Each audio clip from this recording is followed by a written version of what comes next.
Hello বন্ধুরা, আপনারা দেখতে পাচ্ছেন এটি আমার একটি ইন্ডিয়ান জবার গাছ। সম্পূর্ণ গাছটি দেখতে পাচ্ছেন, এটি আমি নার্সারি থেকে এনেছি 6 মাস হলো। এখন মোটামুটি অনেকটাই ঝোপালো আর বড় হয়ে উঠেছে, তাই আমি আজ এটিকে টবে স্থানান্তর করব।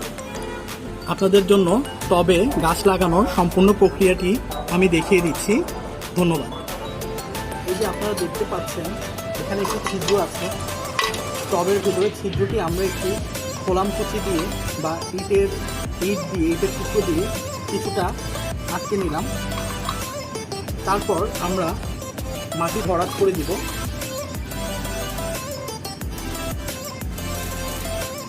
এভাবে মাটি ভরাট করে নিলাম আর চেপে দিব যেন বায়ু না থাকে।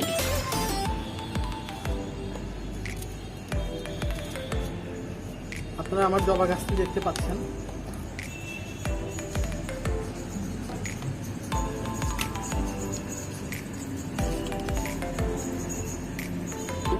এখন আমরা এই মাটির সাথে কিছু পরিমাণ ডিএপি সার, এই যে আপনারা দেখতে পাচ্ছেন ডিএপি, এই ডিএপি সার আমরা কিছু পরিমাণ মিক্স করে নেব।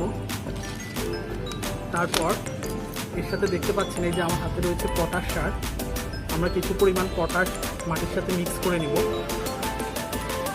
আর এর সাথে আমরা কিছু পরিমাণ ভার্মিকম্পোস্ট সার 2 মুঠো দিয়ে মিক্স করে নিব। ভালোভাবে মিক্স করে তারপর আমরা লাগিয়ে দিব। এই মাটি আরও আগে রেডি করে রাখলে ভালো হয়, কিন্তু আমার কাছে অত সময় নেই, তাই আমি এই রেডিমিক্স মাটি দিয়ে সবটি ভরে নিলাম। আর এখন আমার গাছটি লাগিয়ে দিই। তো আমি টব থেকে 1 ইঞ্চি পরিমাণ জায়গা ফাঁকা রেখেছি যেন পরবর্তীতে আবার যায়। তারপর টবটি ঠিকমতো বসিয়ে আমরা মাটি ভরাট করে দিব।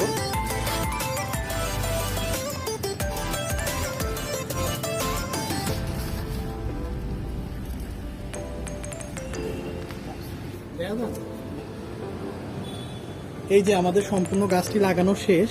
এভাবে আমরা টবে সম্পূর্ণ গাছটি এই যে প্রতিস্থাপন করলাম নতুনভাবে। টবটি দেখুন, এটি একটি 10 ইঞ্চির টব। এই টবে আমি জবা গাছটি সম্পূর্ণভাবে প্রতিস্থাপন করেছি।